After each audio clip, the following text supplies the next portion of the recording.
Hello दोस्तों, कैसे हैं आप लोग। उम्मीद करते हैं कि अच्छे होंगे। दोस्तों, आज की इस वीडियो में मैं आपके लेकर आया हूं 2026 मैथ और वीवीआई टॉपिक्स।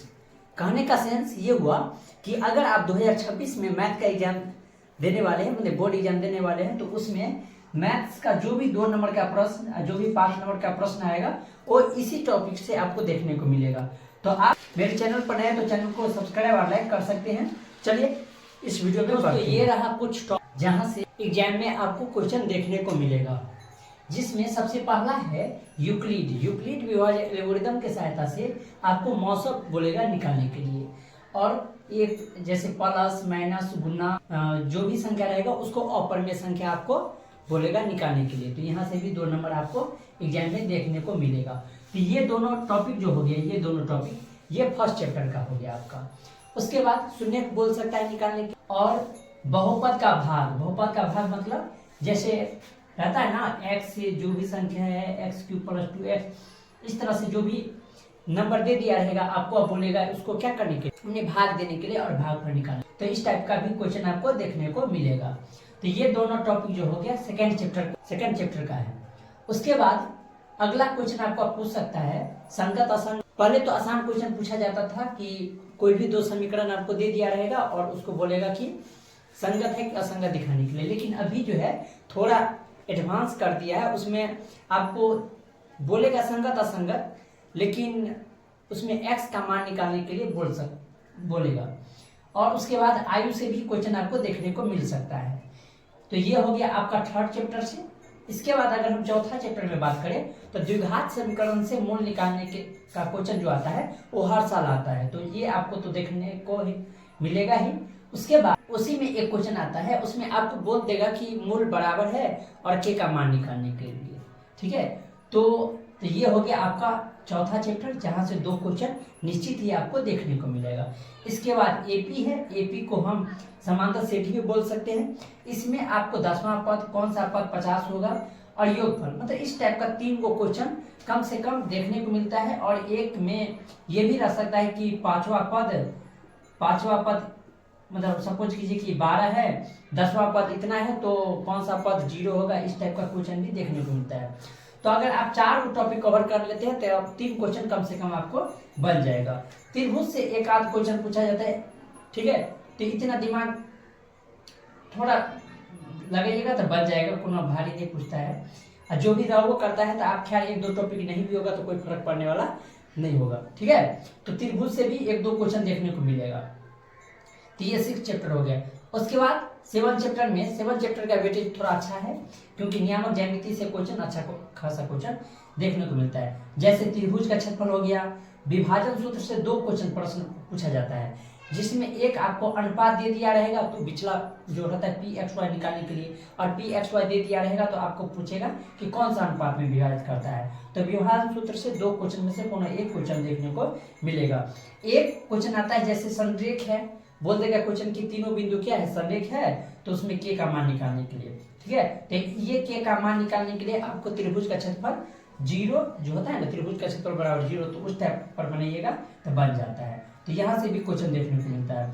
और ये समदुरस्थ तोला बहुत वीवीआई है दोस्तों, ये क्वेश्चन उठे हुए करेगा। उसमें आपको एक्स अक्ष से भी देखने को मिलेगा और वाई अक्ष, दोनों क्वेश्चन है। आप कोई भी एक सीख लीजिएगा तो दूसरा बन जाएगा। खैर, लेकिन दोनों सीखना चाहिए अपने लोग को। ठीक है, अगला क्वेश्चन आपका इसी नियामक से क्वेश्चन है कि आपको 3 को पॉइंट दे दिया रहेगा, त्रिभुज का 3 शीर्ष, और आपको बोलेगा कि बताइए कि ये समबाहु है कि समद्विबाहु है। तो इस टाइप का भी क्वेश्चन आपको देखने को मिल सकता है। इसके बाद ये 7 का क्वेश्चन है, अंतिम क्वेश्चन कि एक्स वाई में संबंध। ये थोड़ा लेंथी क्वेश्चन बनता है, थोड़ा इसका इन दोनों से थोड़ा ये क्या है, थोड़ा लगेगा शुरू में टफ, लेकिन बन जाएगा तो आसान लगेगा। तो ये भी क्वेश्चन आपको सीख लेना चाहिए। उसके बाद अगर हम त्रिकोणमिति का बात करें तो त्रिकोणमिति का वेटेज तो बहुत है। ठीक है, अगर हम पूरा क्वेश्चन में देखें तो कम से कम 1/3 क्वेश्चन कहाँ से आता है, मतलब त्रिकोणमिति। खैर, 2 नंबरी का बात करें तो 3 को क्वेश्चन आता है, उतना भारी नहीं रहता है, बनाइएगा तो 3 में 2 आराम से बन जाएगा। तो कम से कम 3 क्वेश्चन आपको त्रिकोणमिति से देखने को मिलेगा। ऊंचाई या दूरी, जिसको हम हाइट एंड डिस्टेंस कहते हैं, यहाँ से भी एक क्वेश्चन आता है, लेकिन बहुत आसान क्वेश्चन आता है जो कि आपको बन जाएगा। लेकिन वृत्त से 1 या 2 क्वेश्चन पूछा जाता है, जिसमें थोड़ा कॉन्सेप्ट लगाना पड़ता है। वृत्त का क्वेश्चन और त्रिभुज का क्वेश्चन में थोड़ा आपको दिमाग लगेगा, ठीक है। तो यहाँ से भी 1 या 2 क्वेश्चन देखने को मिल सकता है। और सबसे अच्छा अभी का दौर में छत्रमिति आ गया है। छत्रमिति से बहुत आसान क्वेश्चन पूछा जाता है, जिसमें आपको शंकु पढ़ लेना चाहिए, बेलन, घनाभ और घन पढ़ेंगे। इतना जितना टॉपिक बताया सब कवर करेंगे दोस्तों। इस चैनल को आप अपना मतलब सब्सक्राइब करके रख लीजिएगा। पर डे एक विडियो डालेंगे ना, 2026 का प्लेलिस्ट बना देंगे। फिलहाल अभी इस पर बात करते हैं। इसके बाद हम वृत्त का तिर्यकखंड क्षेत्रफल भी पढ़ना चाहिए। चाप का लंबा, यहाँ से भी क्वेश्चन पूछता है। अब डायरेक्ट क्वेश्चन आपको पता होगा नहीं पूछा जाता है, जैसे घड़ी दे देगा, इसमें मिनट का सुई, खैर वो तो जब पढ़ेंगे तो पूरा डिटेल बात करेंगे। उसके बाद ये सांख्यिकी चैप्टर हो गया, माध्य, माध्यक, बहुलक, ठीक है। और आपको पता है कि माध्य का दौर में 5 नंबर में अब आता है, लेकिन खैर माध्य तो 2 नंबर में क्वेश्चन में आएगा। उसके बाद पासा का क्वेश्चन तो एवे करता है, वो तो पता है आपको। और फिलहाल इतना ही। 22 गो टॉपिक है, 22 गो टॉपिक 22 क्लास में हम लोग कोशिश करेंगे तो कवर कर सकते हैं, ठीक है। तो दोस्तों ये 22 को टॉपिक अगर अपने लोग कर ले तो 15 प्लस आसानी से बन जाएगा क्वेश्चन। जैसा आपको अगर नहीं पता है तो आपको पता है कि बोर्ड एग्जाम जो होता है मैथ का, वो 100 नंबर का क्वेश्चन पूछा जाता है, उसमें 50 का आपको हो गया ऑब्जेक्टिव, है ना, ठीक है। तो इसको साइड करते हैं हम पहले। अगर हम सब्जेक्टिव का बात करें तो 50 को सब्जेक्टिव पूछेगा 50 नंबर का, उसमें आपको 30 और 20 में बढ़ जाएगा। अब ये 30 और 20 का लोचा क्या है, तो देखिए 30 नंबर का हो गया 2 नंबर का क्वेश्चन होता है, मतलब 30 नंबर का मतलब 15 को क्वेश्चन बोलेगा बनाने के लिए। खैर ऐसे तो 30 को क्वेश्चन बोलेगा 30 को क्वेश्चन दिया रहेगा, उसमें से बनाना है कि नहीं, वहां पर लिखा हुआ रहता है कि नहीं 15 क्वेश्चन को क्या करना है हल। तो 15 क्वेश्चन बनाना है, लेकिन दिया रहेगा कितना, 30 को। तो अपने लोग इतना टॉपिक कर लेंगे, 22 टॉपिक अगर कवर कर लेंगे अच्छा से, तो बनाना कितना है 15 ही, ठीक है। और ठीक ठाक अगर पढ़ ले इसी को तो 15 प्लस बन जाएगा दोस्तों, ये वादा है मेरा, है ना। 15 प्लस आराम से बन जाएगा, ठीक है, कोई बड़ी बात नहीं है। तो ये 30 नंबर तो इधर हो गया। अब बढ़ते हैं कि 5 नंबर वाला क्वेश्चन कहाँ से पूछता है, ठीक है। तो इसको पहले हम साफ करते हैं, बिता देते हैं। तो दोस्तों 5 नंबर में अगर बात करें, 5 नंबर में तो आपको पता है कि 5 नंबर वाला जो क्वेश्चन रहता है, 5 नंबर वाला क्वेश्चन 4 गो क्वेश्चन पूछता है। कितना क्वेश्चन पूछता है, 4 प्रश्न हल करना है, 4 प्रश्न हल करना पड़ेगा। और आपको पता है 4 गो प्रश्न हल करने के लिए तो एग्जाम कितना क्वेश्चन हमको देगा, 8 गो क्वेश्चन देगा ना, 8 गो प्रश्न देगा, उसमें से बोलेगा 4 गो बनाने के लिए। तो पहला तो मेरे हिसाब से ग्राफ सबको आना चाहिए, उसके बाद बहुलक। लेकिन अब बहुलक के साथ आपको जो है माध्यक या माध्यिका, उसी को बोलते हैं, कोई दिक्कत नहीं, माध्यिका भी बोल सकते हैं, इसी को माध्यक भी बोल सकते हैं। तो ये दोनों टॉपिक आपको ये दोनों टॉपिक तो एक ही है।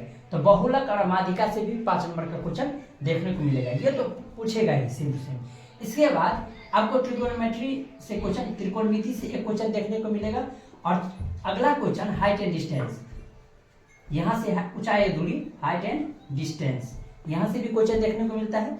और उसके बाद अगर बात करें तो आपको कंस्ट्रक्शन चैप्टर जो कि रचना चैप्टर है, यहाँ से भी क्वेश्चन एक देखने को मिलता है, ठीक है। और एक त्रिभुज में जो होता है त्रिभुज में थ्योरम रहता है। लेकिन इतना अगर 6 टॉपिक अगर अपने लोग कवर कर लें तो ये 5 नंबर का भी क्वेश्चन में, देखिए ये दोनों तो आएगा ही, कोई दिक्कत नहीं। ट्रिगोनोमेट्री और हाइट एंड डिस्टेंस का क्वेश्चन थोड़ा टफेस्ट क्वेश्चन दिया रहता है, उसमें दिमाग लगाना पड़ता है, क्योंकि पूरा सवाल पढ़ना पड़ेगा आपको उसको भी, ठीक है। तो आप कितना भी कमजोर है ना, तो ये दोनों टॉपिक तो बन ही जाएगा, ये दोनों भी टॉपिक बन जाएगा, थोड़ा पढ़ना पड़ेगा, पढ़ लीजिएगा अच्छा से तो हो जाएगा। तो इस तरह से दोस्तों आज के इस वीडियो में हमने सीखा कि 2 नंबर वाला और 5 नंबर वाला किस तरह से क्वेश्चन एग्जाम पूछता है। उम्मीद करते हैं कि यह वीडियो आपको अच्छा लगा होगा। और दोस्तों ये जितना भी टॉपिक बताए हैं सबका हम एक वीडियो बनाएंगे, जिसमें आपको सारे टॉपिक को कवर करेंगे। दोस्तों अंत तक बने रहे, इसके लिए बहुत बहुत धन्यवाद।